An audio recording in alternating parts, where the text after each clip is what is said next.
Nori šakos? Imk. O.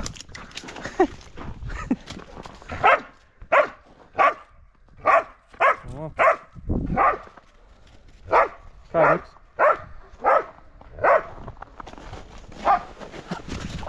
Nori kamuoliuko? Varyk.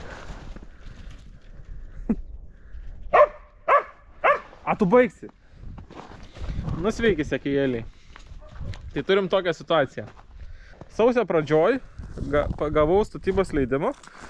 Viską susitvarkiau. Vsio, galima pradėti. Griaut tuos, daryti naują. Ir po 3 savaičių kažkur ar 23, 24 ar 25 sausio gavau laišką informacinį, kad čia kažkur ruošia statyti vėjo jėgainę. Bet neaišku kur, nes parašytas tik tai lauko numeris. Ir parašyta, kad iki 180 metrų ir kad apsaugos zoną reikia dauginti iš 4. Nu tai tas iki 180 tai toks labai neapibrėžtas dalykas, bet, nu, sakykim. Nes neaišku, kur ta apsaugos zona eina. Be to parašyta, kad bus negalimos naujų pastatų, ten sodo pastatų statybos naujos. Nu, bet aš kaip ir leidimą turiu, tai čia nėra problemos, manau. Problema yra, kad toliau aiškinantis radom žemėlapį, kur bus tos jėgainės ir pasirodo, kad jos bus 3. Tai viena tenai, kita tenai. Viena už 600 metrų, kita už 900, kita už kilometro 100. Tai gan arti, manau. Ir laiške dar buvo parašyta, kad turim 20 darbo dienų apskūst tą jų informacinį laišką. Ir klausimas yra, ką daryti dabar toliau. Yra 3 variantai. Arba...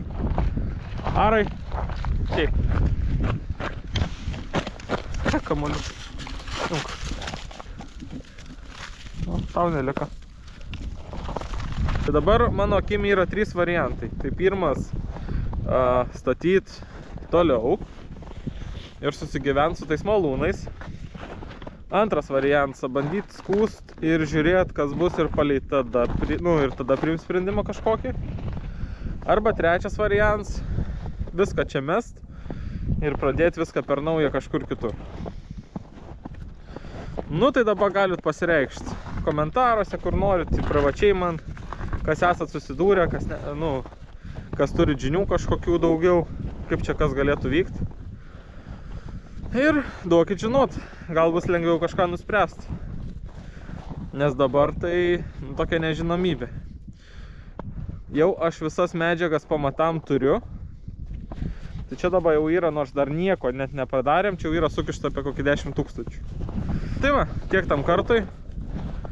Ačiū, kad žiūrėjot. Ir ate. Arai.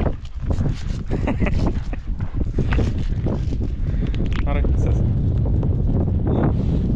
Как что? Moka, ateik.